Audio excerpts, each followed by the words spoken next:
Bonsoir, bienvenue à Média Pro, l'émission qui parle de télévision et de médias. Comme d'habitude, où on poursuit justement notre traitement de la médiatisation de la guerre en Ukraine. Et cette semaine, il s'est passé beaucoup de choses, beaucoup d'images, mais aussi beaucoup de traitements un peu anachroniques sur la situation en Ukraine. Comment les médias internationaux ont traité la médiatisation justement de ce conflit? Comment les médias russes ont réagi à la censure occidentale des sites et des télévisions russes. Nous allons parler ce soir avec nos deux experts.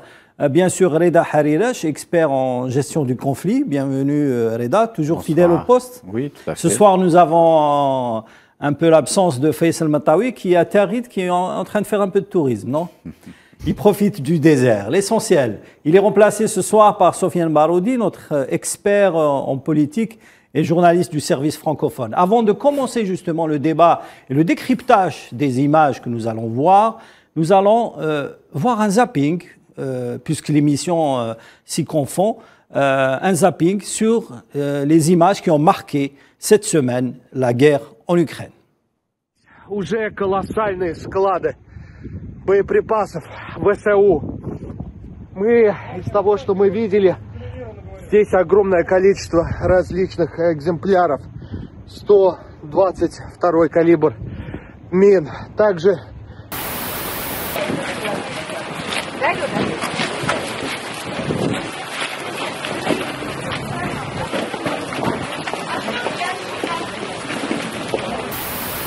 wasn't all that much fighting here in Melitopol.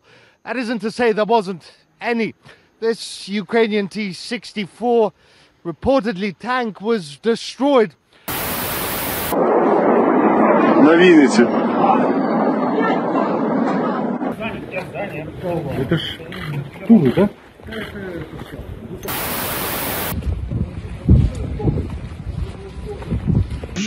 Я понятно.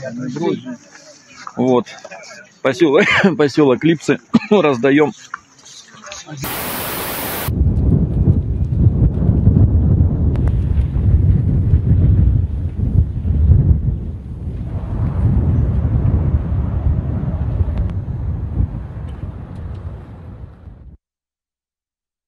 Voilà, ces images ont été choisies par notre journaliste Sofiane Baroudi.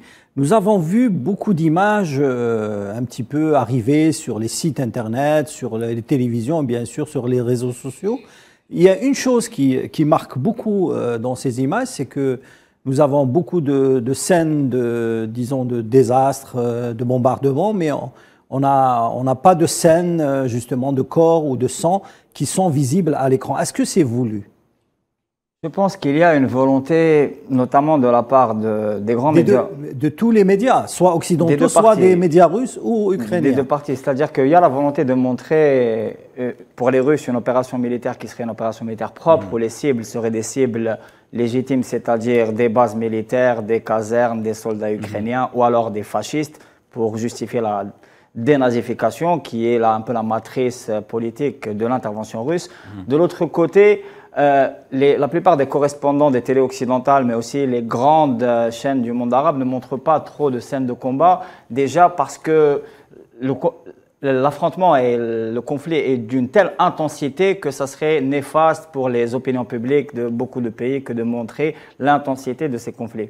Après, il y a aussi un élément important, c'est-à-dire que, par exemple, les marchés réagissent au quart de tour sur ce qui se passe en Ukraine. Les marchés pétroliers, tu veux dire? Pas seulement. On a vu, par exemple, le sabotage d'une raffinerie ou alors d'un entrepôt, d'un entrepôt d'essence. Il y a aussi des sabotages, par exemple, de réseaux gaziers qui sont imputés à des saboteurs. Par exemple, le ministère de la Défense russe dit que le pouvoir de Zelensky a perdu le contrôle de groupes de saboteurs qui seraient constitués de miliciens européens.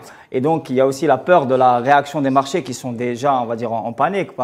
Plusieurs indices, l'agroalimentaire, le fer aussi en Europe et plusieurs autres indices. Après, il y a aussi vraiment une guerre de l'image qui est au cœur du conflit. Justement, cette guerre d'image, est-ce qu'on peut dire qu'elle est contrôlée des trois côtés, côté ukrainien, russe et disons même occidental? Parce qu'on a vu dans les images que vous avez choisies, des images un peu de l'humanitaire, des soldats russes qui qui ramènent des vivres pour la population ukrainienne, qui aident.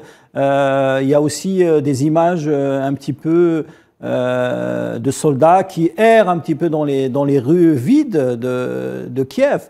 Est-ce que ces images servent aussi à meubler le vide des correspondants, puisqu'on précise qu'il n'y a pas beaucoup de correspondants qui sont en couverture en Ukraine actuellement? Oui, par rapport aux correspondants, c'est-à-dire que les zones de combat sont tellement intenses qu'il est quasiment impossible de couvrir. Il y a aussi des menaces proférées contre les journalistes qui sont là-bas. C'est-à-dire qu'il y a une situation d'intensité telle que c'est difficile de faire le travail de journaliste classique. Sinon, par rapport à la question humanitaire, par exemple, les 2 camps ou les 3 camps, comme vous l'avez cité, utilisent la question humanitaire à des fins politiques. La question humanitaire pour des fins médiatiques. Mais aussi à des fins logistiques. Par exemple, l'idée de corridor humanitaire, c'est aussi de pouvoir approvisionner les fronts. Le stratagème est connu. Sinon, là, concrètement, par exemple, il y a 1 million et plus de réfugiés ukrainiens en Pologne. Et la gestion de la question humanitaire a fait émerger une autre question qui est celle du racisme important en Europe actuellement sur la question des réfugiés de guerre. On a vu par exemple une différence en train d'être faite entre des réfugiés qui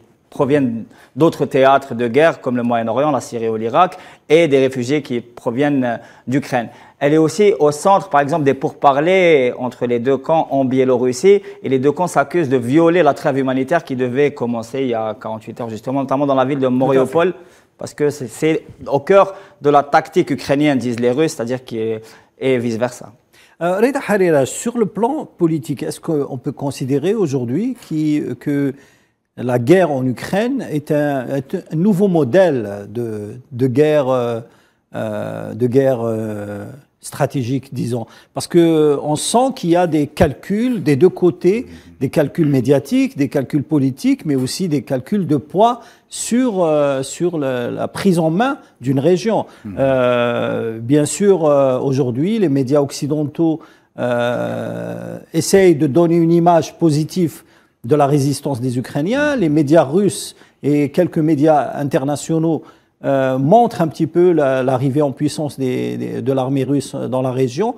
Comment cette guerre des images va aboutir? Pour le moment, nous n'en sommes qu'au début du conflit. Il n'y a pas eu, du point de vue aussi bien tactique que stratégique, d'innovation majeure. Et même, on peut se dire que les Russes n'ont pas mis le paquet pour évoluer sur le terrain, parce qu'ils ont leurs propres calculs. Certains experts disent que les Russes vont doucement, c'est-à-dire qu'ils pouvaient très bien arriver à Kiev et un petit peu terminer cette guerre en quelques jours. Mais finalement, ils sont en train de rentrer stratégiquement, mais dans une région pour essayer aussi de sauvegarder la population. Parce que dans les chiffres que les 2 agences, les agences russes et les agences ukrainiennes, chacun donne peu de pertes civiles et un peu de pertes militaires, mais jamais vérifiées sur le terrain.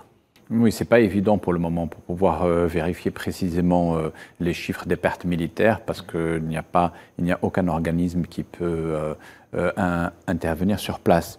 Mais ce que je voulais dire par là, il y a une progression assez lente des troupes russes, puisqu'ils n'ont pas eu un recours massif à l'aviation notamment.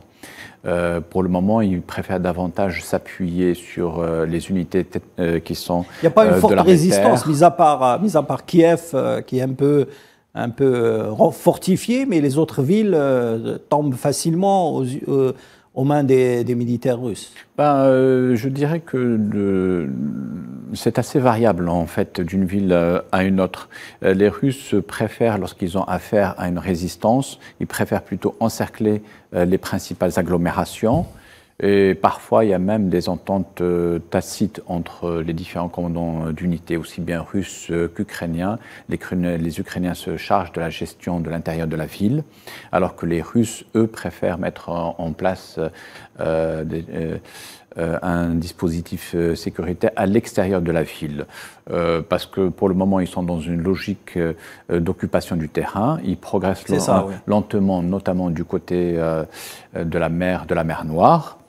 Et ils essayent maintenant de faire la jonction entre les troupes qui ont démarré de la Crimée et les troupes qui viennent du côté du Donbass, tout autour de la ville de Mariupol, où là-bas il y a une forte résistance. Pourquoi? C'est quasiment la dernière ville portuaire qui est encore entre les mains des forces ukrainiennes.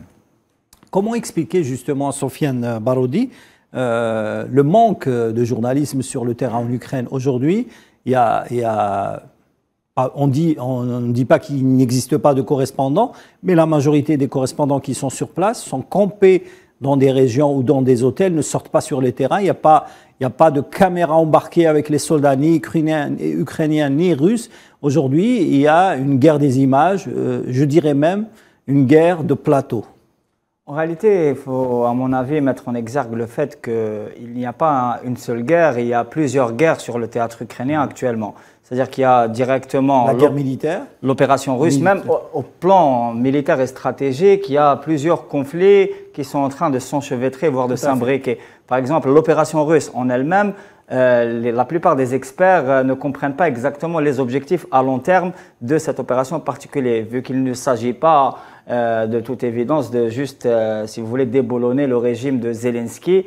C'est beaucoup plus complexe que cela. Il y a des objectifs, par exemple, sur la mer Noire. La ville de Nikolaïev avait aussi un fief de la résistance. Et les Ukrainiens aussi développent une faculté de résilience et de défense qui est assez importante quand même, parce qu'ils utilisent des procédés de guerre non conventionnels et aussi des forces non régulières. Par exemple, le fameux bataillon d'Azov, qui est une force néo-nazie bien structurée et qui utilise des techniques de guérilla. Il y a aussi, par exemple, des techniques ou des tactiques qui ont été utilisés dans la guerre en Syrie, notamment par les fondamentalistes qui contrôlaient Alep à un moment et qui contrôlent toujours Idlib, qui sont un peu attirés les soldats russes vers des batailles irrégulières dans les centres-villes. On parle même du fait que beaucoup de centres-villes ont été, si vous voulez, rafistolés par l'ingénierie militaire ukrainienne pour en faire de vrais bastions. C'est-à-dire qu'on a de grandes bâtisses qui en réalité sont des bases militaires.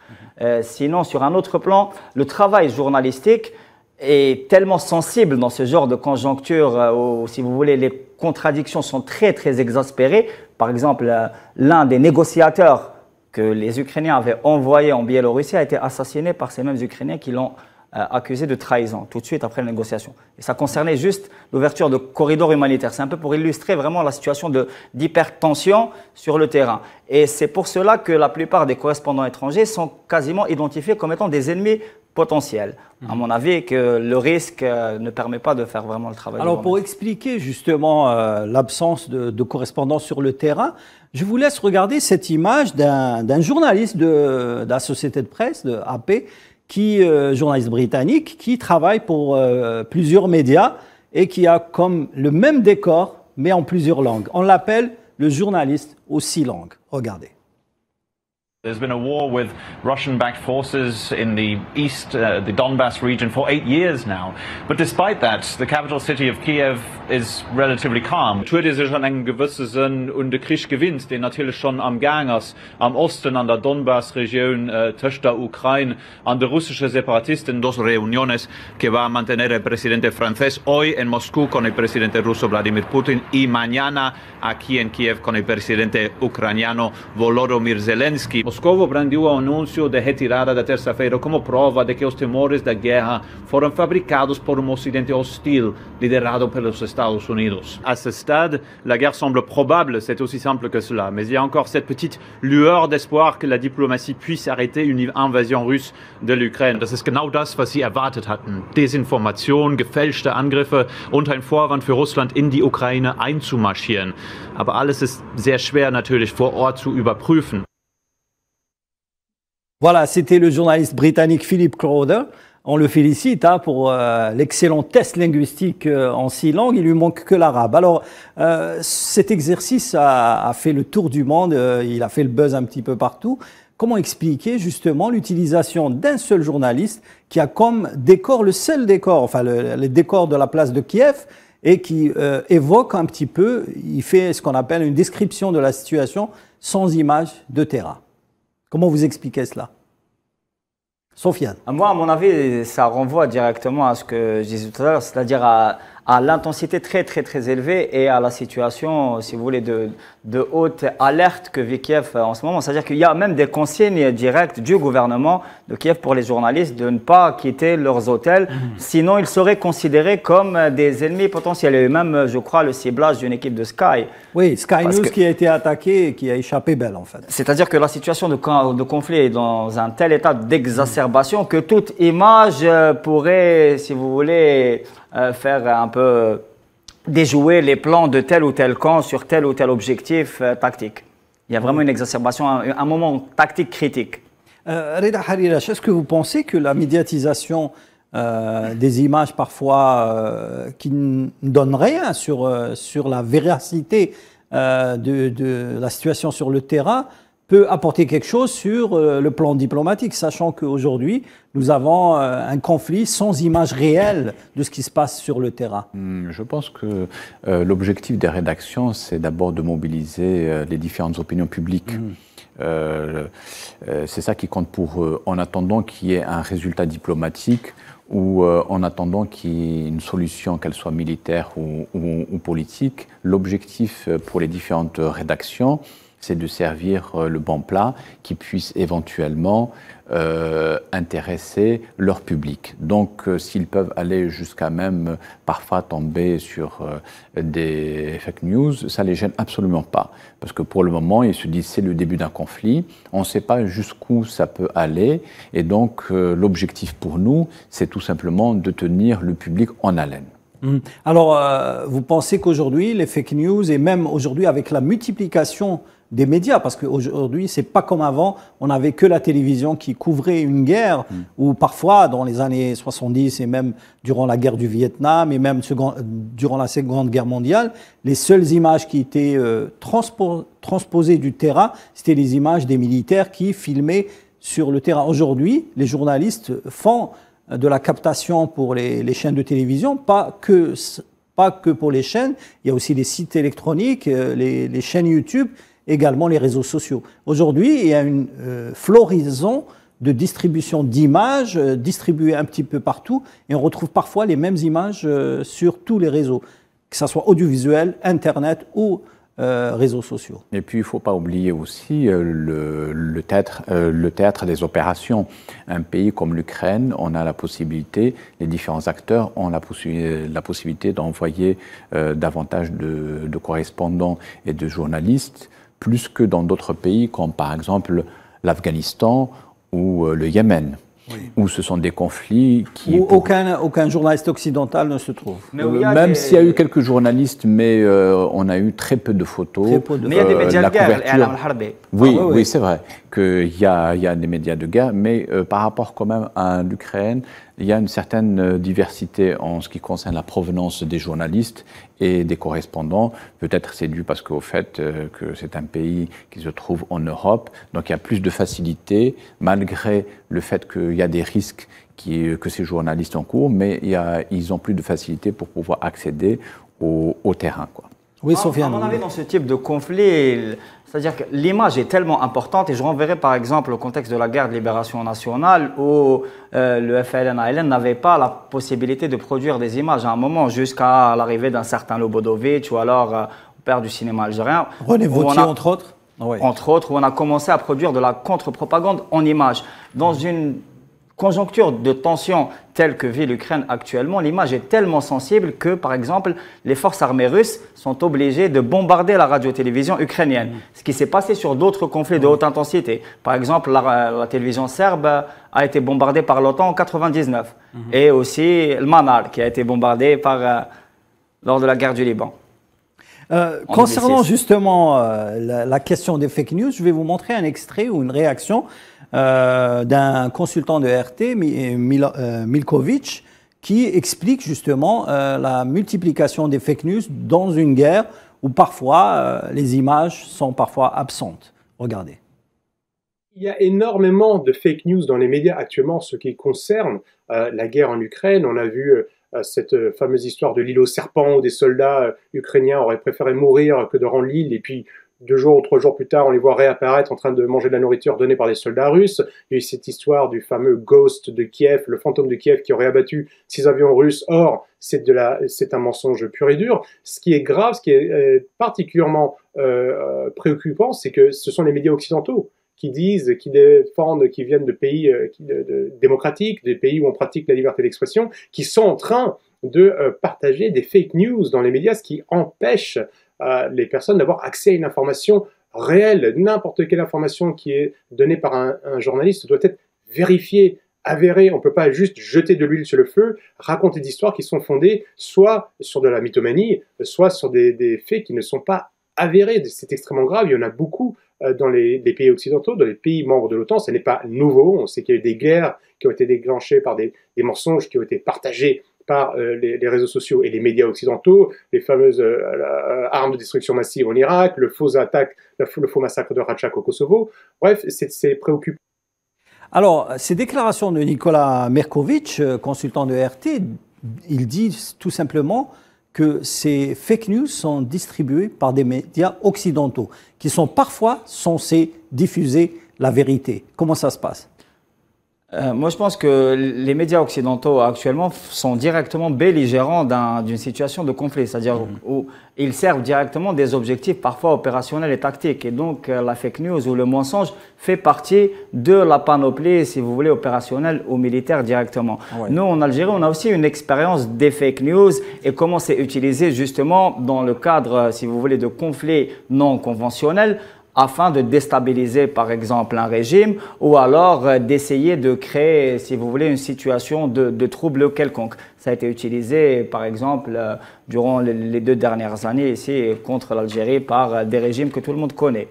C'est-à-dire par la profusion, par exemple, de trolls sur Internet, par l'utilisation de calomnies à grande échelle. Et aussi, il y a si vous voulez, une guerre sur la perception. C'est-à-dire que la guerre psychologique classique, elle a été numérisée. Et donc, ça fait un peu un effet de multiplication de l'impact de la guerre psychologique. Reda, comment on explique le fait que les médias occidentaux, ou bien les pays occidentaux, ferment RT et Sputnik, le site Sputnik? Pour eux, c'est pour défendre un petit peu, se défendre un petit peu de la propagande russe. Mais en même temps, quand Moscou riposte et ferme les sites de la BBC, de TV5 et de d'autres médias occidentaux, on appelle ça de la censure. Quel est vraiment, comment on peut expliquer ce contraste? Oui, parce que nous sommes en plein dans la guerre de l'information. La guerre de l'information, c'est-à-dire que Russia Today et d'autres chaînes d'information russes ou peut-être biélorusses étaient déjà sévèrement surveillées. Ils étaient surveillés, surtout en France. Ils étaient surveillés en France, notamment depuis 2018. Et là, ça a été la bonne occasion pour éventuellement les étouffer en mettant en place tout un système, disons, de suspension. Ils disent que pour le moment, ils sont suspendus, mais c'est parce que la qualité de l'information qui est apportée par Russia Today notamment est appréciée par les téléspectateurs français et d'autres pays européens. Donc ça joue énormément en ce qui concerne le contrôle de l'opinion publique. Et c'est pour ça que ces chaînes d'information ont été muselées. Alors qu'en ce qui concerne d'autres chaînes d'information, notamment, je vous donne un exemple concret, les chaînes d'information sont belligérantes. Pourquoi? Parce que vous prenez TV5 Monde, ces derniers jours, ils ont accordé des interviews à des, disons, à des citoyens français qui voulaient s'engager pour aller sur le front ukrainien au mépris de la loi française. Parce que la loi française, ainsi que les conventions des Nations Unies, interdisent le mercenariat depuis 1990. En France, par exemple, il y a une loi qui stipule que toute personne qui n'est pas militaire et qui s'engage comme ça du jour au lendemain sur un théâtre d'opération d'un pays qui n'est pas le sien, il est susceptible d'une condamnation de 5 ans de prison et plusieurs milliers d'euros d'amende. Oui. Et pourtant, TV5 Monde est allé dans ce sens-là, c'est-à-dire faire le maximum de propagande pour recruter des gens, pour aller sur le théâtre d'opération. Alors, il y a une chose qui nous a frappé, c'est que certaines chaînes françaises affichent le drapeau ukrainien et écrivent en haut soutien au peuple ukrainien. C'est-à-dire que des chaînes de télévision sont carrément des militants de la cause ukrainienne dans un conflit qui parfois ne concerne même pas les médias français, ni la France. Et pour vous montrer... Directement, je veux dire. Mais surtout pour vous montrer l'ampleur de la pression, même le présentateur de l'émission Tadei... oui, de RT, oui. Oui.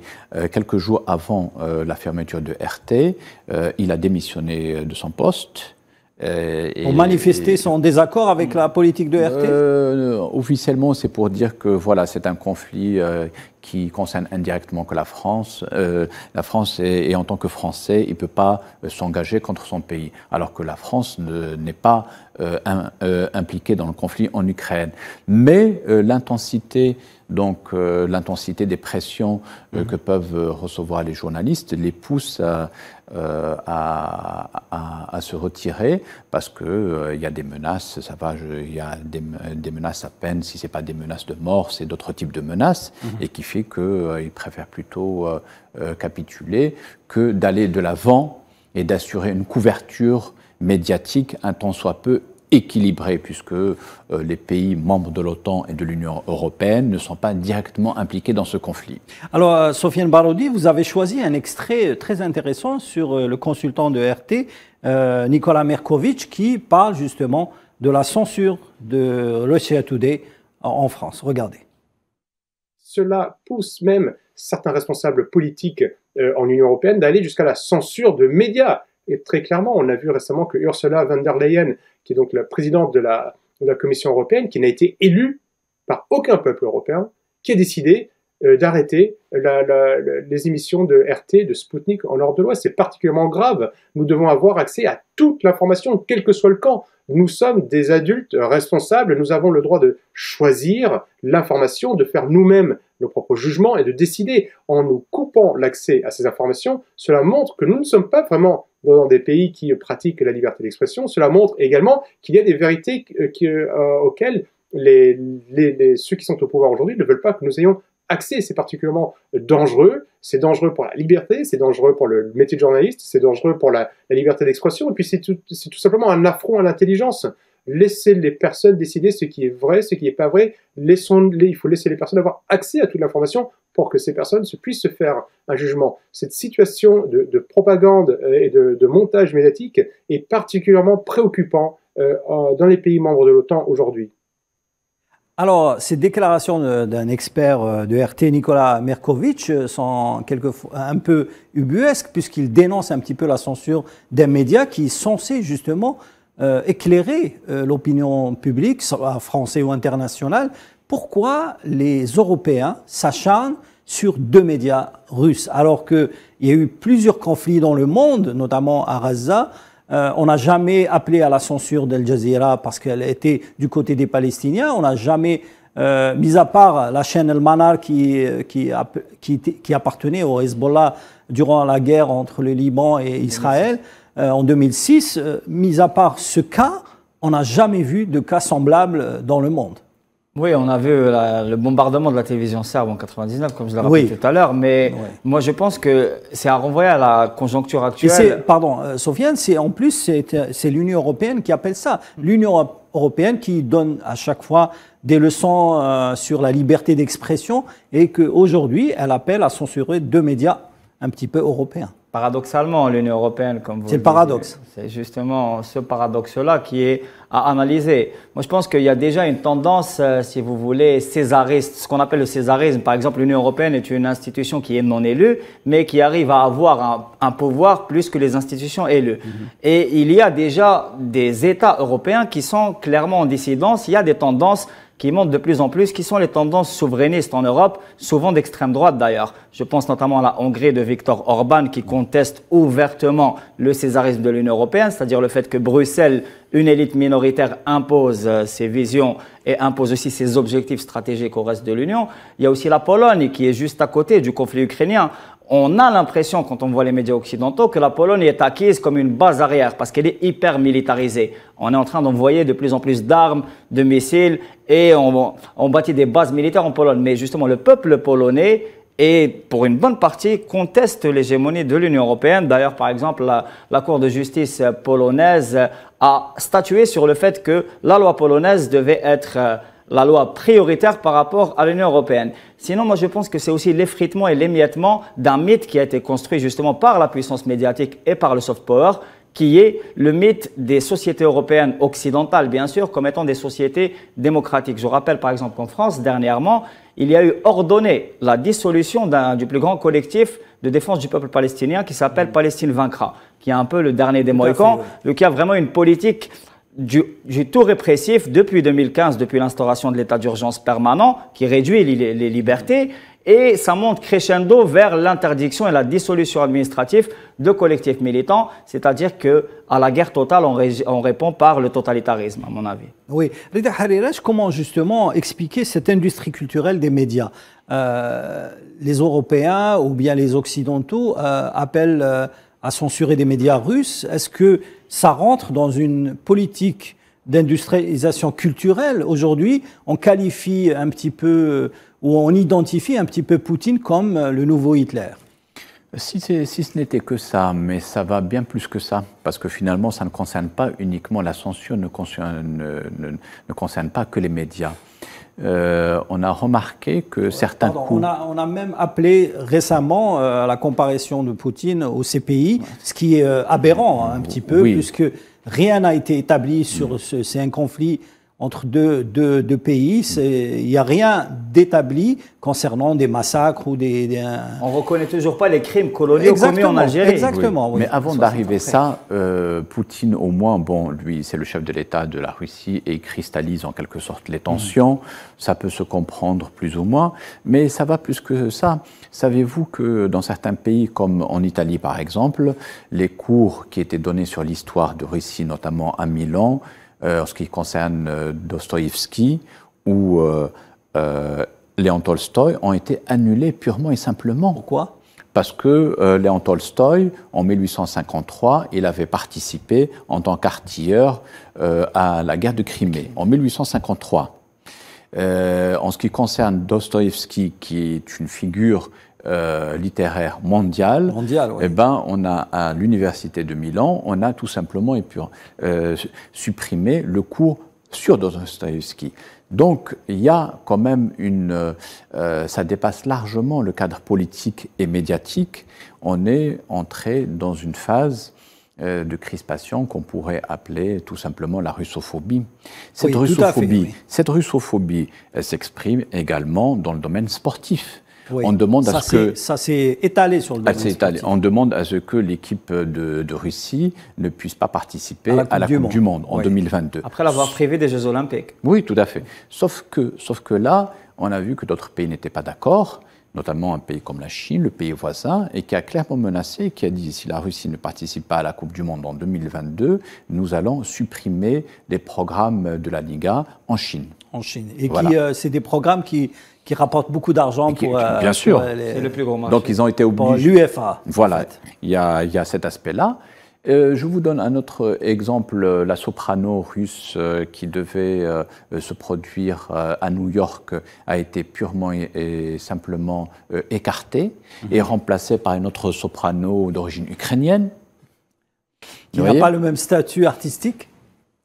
Je ne suis pas un connaisseur dans le domaine, je ne peux pas vous dire, mais en tout cas, on les a carrément permutés. Y compris les chefs d'orchestre de musique et un chef d'orchestre russe. Ils sont même allés à exclure les athlètes de l'handisport, des Jeux Olympiques handisport. Oui. Ce qui est grave, c'est-à-dire que mélanger la politique au sport, ça a été un désastre un petit peu pour l'image internationale, parce que ça a été un peu rapide, je pense, parce qu'on aurait pu attendre un peu pour que le conflit s'éternise ou un petit peu devient un peu plus grave, parce que le sport s'est impliqué directement dans ce conflit et même rapidement, sans réfléchir aux conséquences, aussi bien médiatiques que financiers. Il y a un chauvinisme qui s'est installé. Pourquoi ? Parce que tout ça, les acteurs médiatiques occidentaux ainsi que les politiques ne considèrent pas, en fin de compte, les Russes comme leur ego. Oui. Quand on arrive à ce genre d'aberration, quand on s'attaque aux artistes, aux musiciens, aux sportifs, ouais. aux citoyens originaires d'un pays. Ça veut dire que tout simplement, ce pays, on veut l'effacer purement. Et voilà. Et c'est quelque chose qui ne peut pas être accepté. Et on en a vu lors du vote au sein du Conseil de sécurité la semaine dernière que les pays asiatiques, les principaux pays asiatiques, les Chinois et les Indiens ne sont pas allés dans ce sens-là et n'ont pas voté contre la Russie. Ils n'ont pas voté contre. Voilà, malgré le fait que les États-Unis ont menacé de prendre des sanctions contre l'Inde, des sanctions économiques. Tout à fait. Vous voyez. Alors, une autre aberration aussi. Deux pays qui ont voté contre la Russie, il s'agit de l'Afghanistan et de l'ancienne Birmanie. Savez-vous que les représentants afghans et birmans au Conseil, aux Nations Unies, en fait, ils ne représentent pas leur pays. Ils représentent les anciens régimes qui étaient en place. D'accord. Et donc, lorsque ces régimes sont tombés, eh bien, les diplomates en place ont été pris en charge par les États-Unis qui les rémunèrent. Vous voyez où est-ce que nous sommes Donc arrivés. ils votent les résolutions. Et ils votent les résolutions, voilà. Oui, Sofiane. Attirer l'attention sur un paradoxe concernant l'instrumentalisation politique du sport. Oui. Le paradoxe, c'est justement que, par exemple, un athlète comme Fethi Nourine a été suspendu par la Fédération internationale de judo en prétextant qu'il avait politisé le sport. Parce qu'il a boycotté, dans le cadre du mouvement BDS, boycott sanction à l'international, un athlète de l'entité sioniste. Il a été condamné pour 10 ans. Pour une exaction, c'est un régime répressif. Alors qu'en contrepartie, on utilise l'arme de l'influence diplomatique sportive pour justement attiser la russophobie à l'international. Et c'est un paradoxe intéressant, à mon avis, à relever. Un autre paradoxe, les deux poids, deux mesures. Oui, alors, si on peut parler disons, de médiatisation, moi je voudrais vous montrer un extrait d'une journaliste française, Anne-Laure Bonnel, qui a un peu dérouté la chaîne CNews et même les médias français sur son intervention pour décrire ce qui se passe réellement en Ukraine. On regarde l'extrait et après on revient. Interviennent de nouveau, parce que vous avez peut-être Anne-Laure Bonnel, qui est reporter de guerre, qui est donc actuellement dans le Donbass, et je voulais que vous interveniez simplement sur une nouvelle fois dans cette discussion, parce que vous nous donniez des informations qui vont sans doute surprendre ceux qui nous écoutent, puisque le Donbass, et vous le disiez tout à l'heure, est bombardé par les forces ukrainiennes depuis des années. C'est une forme de guerre civile qui est mise en place. 13 000 morts depuis 2014. 13 000 morts depuis 2014. Des chiffres, le 26 mai, le gouvernement de Kiev a bombardé sa population. Monsieur Bernard-Henri Lévy, vous la voyez cette photo, c'est celle que j'ai prise avant-hier. Donc voilà ce qui se passe dans le Donbass. Donc je suis d'accord avec vous, il faut arrêter cette guerre. Et regardez cette institutrice, vous la voyez là, coupée en deux. Je vous propose de peut-être... Ça c'est les forces ukrainiennes. Bon, je continue parce que vous allez voir ce que c'est la guerre. Ça c'est les abris, ça date d'hier. Hein. Je vous invite à aller sur mon mur. Oui, non mais regardez bien monsieur s'il vous plaît. J'étais dans le Donbass, oui. Regardez cette famille là. Non, vous n'avez pas été là où je suis. Parce que ça fait depuis 2014 qu'ils vivent ce qu'ils vivent là. Moi je suis allé de Mariupol à Louhansk. Ne me coupez pas. Regardez. Parce qu'à un moment donné, il faut avoir le courage de dire les choses. Non mais j'entends ce que vous dites, Anne-Laure Bonnel, mais moi ce qui m'intéresse, je comprends, là, mais voilà ce qui se passe dans le Donbass. Vous voulez voir ce qui se passe dans le Donbass, voilà ce qui se passe dans le Donbass à Donetsk. Chacun a compris. Je suis pour que cela s'arrête sans délai. Bon, ce qui m'intéresse, chacun a compris votre message. Je sais qu'en France, on n'a pas l'habitude de montrer la réalité de la guerre, mais la guerre, c'est pas une statistique. Anne-Laure Bonnel, c'est des morts, c'est vous avez raison. Je comprends votre émotion et vraiment, mais simplement, moi, je veux comprendre pourquoi Zelensky, puisque c'est Zelensky, bombarde-t-il depuis 2014 les Ukrainiens du Donbass? Alors, ces déclarations qui ont surpris le plateau de CNews de Pascal Praud, en présence du sulfureux BHL, Bernard-Henri Lévy, Anne-Laure Bonnel a dénoncé les massacres, justement, dans le Donbass par l'armée ukrainienne. Elle a raconté la réalité sur le terrain. Aujourd'hui, ces déclarations sont même sorties par le ministre des Affaires étrangères russe, Sergei Lavrov, qui montre la réalité. Regardez, une journaliste française qui raconte la vérité sur le terrain. Quel impact ces déclarations sur la situation médiatique et même en Ukraine, Sofiane? Déjà, les images révèlent un peu la situation ubuesque dans laquelle se trouve l'industrie de l'information et même, si vous voulez, les intellectuels occidentaux qui, si vous voulez, font un peu ce qu'on appelle la politique de l'autruche, c'est-à-dire qu'ils voient ce qu'ils veulent voir. La situation au Donbass, la guerre au Donbass dure depuis 7 ans et beaucoup de gens le savent, mais ils faisaient la sourde oreille sur ce que Moscou appelle les massacres des communautés russophones là-bas. On parle même de tentatives, de tentations génocidaires et c'est d'ailleurs animé par le devoir de protection des Russes du Donbass qu'il y a eu cette intervention. C'est aussi parce qu'il y a des exactions récurrentes qui sont opérées notamment par des groupes fascistes qui ont pris le pouvoir encouragé par Bernard-Henri Lévy et d'autres en 2014 dans ce qui était connu comme Euromaïdan, qui ont fait chuter le gouvernement de Yanukovych pour le remplacer par un gouvernement d'oligarques, celui de Poroshenko d'abord, ensuite de Zelensky, des oligarques qui sont soutenus, financés et armés d'abord par, si vous voulez, les principales capitales occidentales à des fins géopolitiques claires, mais qui sont aussi les alliés de groupes néofascistes. C'est juste que les médias occidentaux qui, d'habitude, historiquement, font du fascisme leur cheval de bataille, c'est-à-dire qu'ils sont antifascistes par essence, sur la question de l'Ukraine, ont complètement occulté cette dimension qui est une dimension déterminante. Parce que, notamment dans cette région, la question des massacres de la Deuxième Guerre mondiale est très traumatisante pour toutes les populations de la région. Et donc, c'est ce qui a animé la réaction russe pour défendre la minorité russophone. Et on n'arrive pas vraiment, si on suit la ligne des principaux médias occidentaux, à comprendre les tenants et les aboutissants. Et il y a un phénomène d'occultation que la correspondante a révélé d'une manière surprenante. Alors, Reda, BHL est toujours présent sur les plateaux après la Yougoslavie, après l'Afghanistan, après la Syrie avec les Kurdes. Aujourd'hui, BHL prépare un nouveau film apparemment, hein, et prépare un nouveau documentaire pour parler justement de l'Ukraine et faire son nouveau cinéma pour l'Occident et pour l'image internationale. Alors, comment jugez-vous justement le travail un petit peu controversé de BHL dans cette guerre?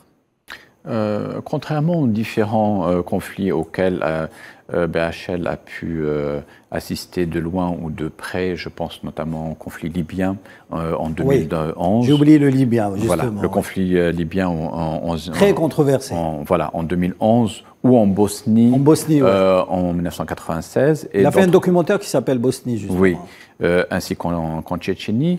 Là, il sera mis en difficulté. Pourquoi? Parce qu'il y a de la concurrence. Il y a beaucoup de gens sur le terrain qui peuvent éventuellement contredire ce qu'il dit. Il y a ça. Et puis, les opinions publiques occidentales sont réticentes au fait que l'Europe puisse payer la facture pour le compte des Américains.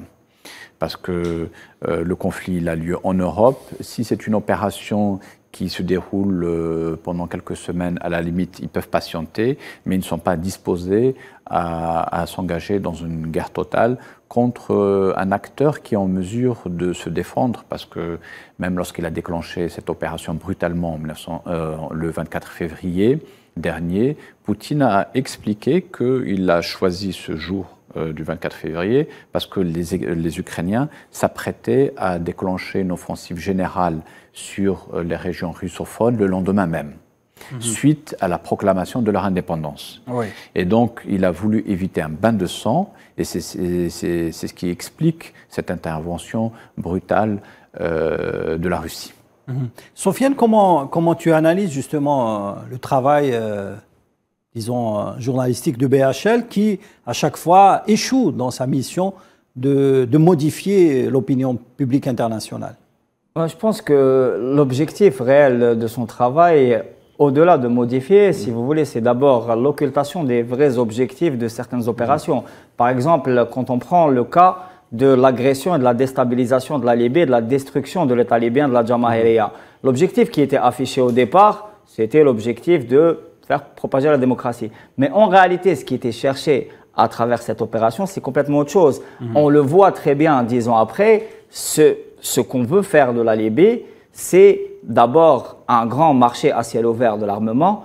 Deuxièmement, une possibilité pour remplacer le gaz russe, parce que même le plan, si vous voulez, de cantonnement de la Russie, il est réfléchi depuis longtemps. Brzezinski en parle depuis 40 ans. L'idée, c'est d'empêcher une alliance entre la Chine et la Russie, et certains pôles importants au niveau international veulent même se faire, si vous voulez, déconnecter l'Europe et la Russie, mais ça passe aussi, on doit remplacer l'énergie, par exemple, russe, par d'autres sources. Et l'Afrique du Nord, et notamment la Libye, est tout indiqué. C'est pour ça qu'il y a eu la volonté de faire, si vous voulez, durer le chaos en Libye, et que BHL est un acteur important dans ça. Oui. Une dernière intervention rapidement, Reda. Oui, je voudrais intervenir dans le cadre de Bernard-Henri Lévy. Ces interventions n'ont pas toujours échoué. Lorsqu'il s'agit notamment de conflits qui sont lointains, où les intérêts des principaux belligérants occidentaux ne sont pas mis en cause, il arrive quand même à se distinguer. Et il faut se remémorer de la guerre d'Afghanistan en 1996 et notamment le 11 septembre 2001, où il y a eu une condamnation unanime de ce qui s'est passé, et suite notamment à la mort de Ahmed Shah Massoud, où il a fait un documentaire et qui a été quand même apprécié un peu partout. Donc, quand il s'agit de conflits qui sont lointains, où les intérêts des pays occidentaux ne sont pas mis en jeu, il arrive quand même plus ou moins à garder une certaine neutralité. Mais malheureusement, ça n'a pas été le cas en Libye, ça n'a pas été le cas pour les révolutions arabes, et je ne sais pas si ça sera le cas aujourd'hui avec l'Ukraine. Voilà. Je me permets de vous corriger, Reda, pour vous dire que j'interviens en tant que critique de cinéma. Bien sûr. J'ai été à des projections de films de BHL à Cannes, et je peux vous dire que ces films sont sévèrement critiqués par les journalistes, et souvent, ils n'avaient pas de réponse aux questions. Voilà, cette émission Média Pro de ce soir est terminée. Je vous donne rendez-vous la semaine prochaine avec un nouveau numéro et un nouveau décryptage sur la situation médiatique dans le monde. Bonsoir. Restez branchés sur Al24 News.